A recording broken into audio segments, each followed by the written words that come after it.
ये सोच के मत पढ़ो कि आपको डीयू जाना है या फिर बीएसयू जाना है। आप ये सोच के पढ़ो कि आपको एग्ज़ाम क्वालिफाई करना है, आपको अपना बेस्ट देना है। आप अपना जितना भी आप जो भी किए हो लाइफ में उसको भूल जाओ और आगे आपको अपना बेस्ट देना है, ये सोच के हमेशा प्रिपेयर करो। आप ज़रूर अच्छा करोगे। Hey there everyone, I'm Isha Biswas. I have been selected for a Masters of Botany in Banaras Hindu University. I am excited to share with you my journey today.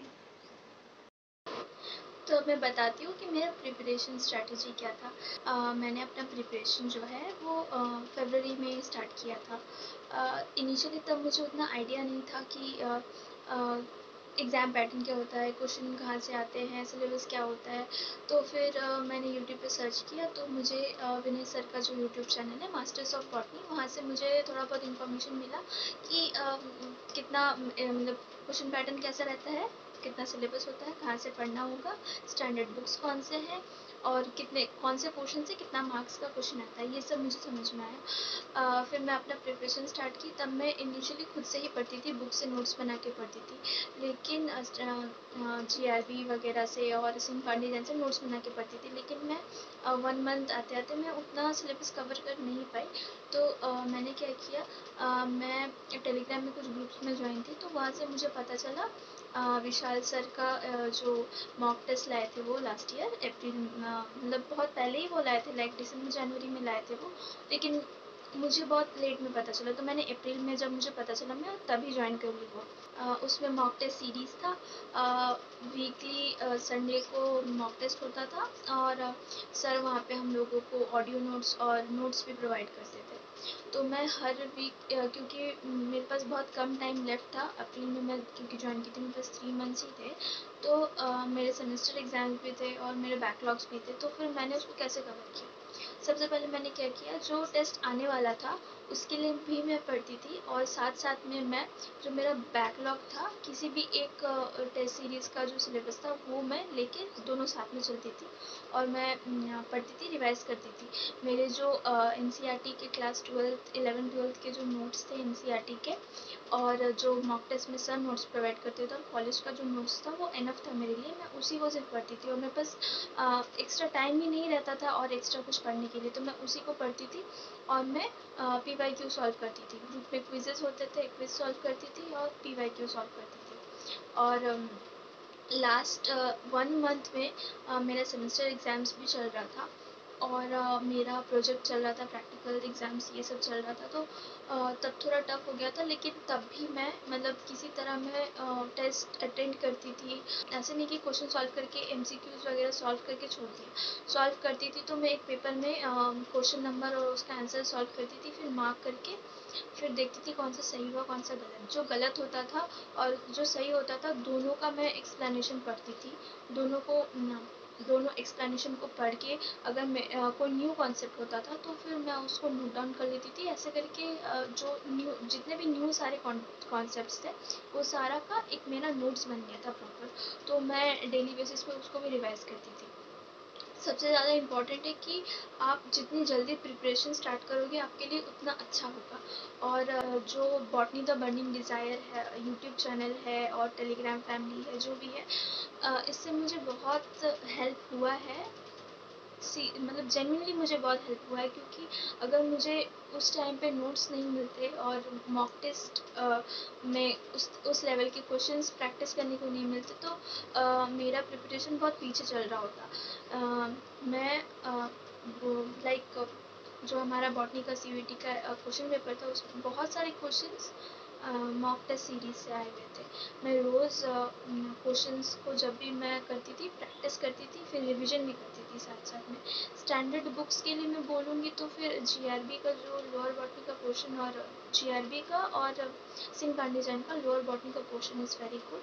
और बाकी एनसीईआरटी और आपके जो कॉलेज नोट्स होते हैं वो enough होते हैं आपको पढ़ने के लिए। इकोलॉजी के लिए भी कोई स्टैंडर्ड बुक ऐसे फॉलो करने के ऐसा मतलब मुझे एसेंशियल नहीं लगा। मैंने एनसीईआरटी में जो था वहीं से पढ़ा और जो प्रीवियस ईयर क्वेश्चन थे, सीयूईटी तो लास्ट ईयर एक बार हुआ था, उसके पहले नहीं हुआ था। उसके पहले जो बीओजी का एंट्रेंसेस होता था या फिर डीयू का होता था, ये सब मैं मेरे पास था, तो ऑनलाइन से मैं लेके सारा सॉल्व करती थी, और उसको जो भी डिफ़िकल्टीज़ होती थी जहाँ पे, मैं उसको नोट डाउन करके रख लेती थी और रेगुलर रिवीजन करती थी। और टेलीग्राम पे एक चैनल है बॉटनी द बर्निंग डिज़ायर करके, उसमें रोज़ 7 बजे क्विज़ होता है, और क्विज़ के बाद डिस्कशन भी होता है। तो जितने सारे क्वेश्चंस क्विज़ में आते हैं वहाँ से सारे क्वेश्चन डिस्कस किए जाते हैं, तो वो भी बहुत ज़्यादा हेल्पफुल हुआ मेरे लिए, क्योंकि वहाँ पे अगर कोई नया कॉन्सेप्ट आता था वो मुझे नहीं पता था और मुझे और डिटेल में जानना होता था, तो मैं भैया को, सर को वहाँ पे पूछती थी, विशाल सर को, और वो उसको अच्छे से समझा देते थे मुझे। तो मैं उस चीज़ को भी नोट डाउन करके रखती थी, तो वो भी बहुत हेल्प करता था मुझे बाद में रिवीजन के टाइम पे। Botany the burning desire YouTube channel में एक प्लेलिस्ट बना हुआ है, उसमें 100 इम्पॉर्टेंट पॉइंट करके दिया हुआ है and previous year question solve किया हुआ है। वो सारे बहुत हेल्पफुल हुए हैं। ऐसा होता है कि 100 टॉपिक्स होते हैं, लेकिन 100 टॉपिक्स में से मोस्ट इम्पॉर्टेंट 20 ही टॉपिक्स होते हैं जिससे ज़्यादातर क्वेश्चन आते हैं। तो उसमें वो प्लेलिस्ट एंड वीडियोस बहुत हेल्पफुल रहे हैं, और कभी भी कुछ भी प्रॉब्लम हुआ, मैंने विशाल सर से कंसल्ट किया, उनसे उनको मैसेज किया, ही वॉज ऑलवेज देयर कि अच्छा ये प्रॉब्लम हो रहा है, कोई बात नहीं, ठीक हो जाएगा। He was always there to motivate me.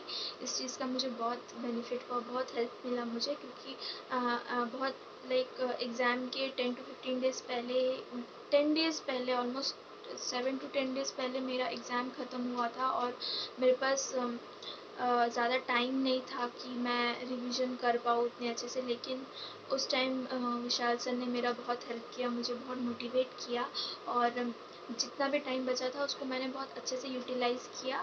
Last के 8 to 10 डेज़ में मैंने सिर्फ रिवीजन किया, रिवीजन को टाइम दिया, और जो जितने भी मेरे गलत हुए थे क्वेश्चंस वो सब मैं रिवीजन करती थी, और मॉक टेस्ट जो था उसमें 5 टाइम्स ये चांस दिया हुआ था कि 5 टाइम्स हम लोग उसको अवेल कर सकते हैं उस मॉक टेस्ट को। तो मैं मॉक टेस्ट सारा तो 5 टाइम्स नहीं कर पाई टू बी ऑनेस्ट, लेकिन मैं जितना कोशिश, मतलब मेरे से जितना हुआ मैंने उतना कोशिश किया, और वो सब रिकॉल करना और फिर रिवाइज, रिकॉल और रिवाइज ये दोनों सबसे इम्पोर्टेंट होता है लास्ट 10 डेज़ में, बहुत इम्पोर्टेंट होता है। और आने वाले जो न्यू एस्पिरेंट्स हैं उनके लिए मैं यही बोलना चाहूँगी कि आप जितना पहले से प्रिपरेशन स्टार्ट करोगे, आप उस सब्जेक्ट में, इस सब्जेक्ट में उतना और डीप से आप नॉलेज गेन कर सकते हो, तो वो आपको लॉन्गर टर्म के लिए हेल्प करेगा।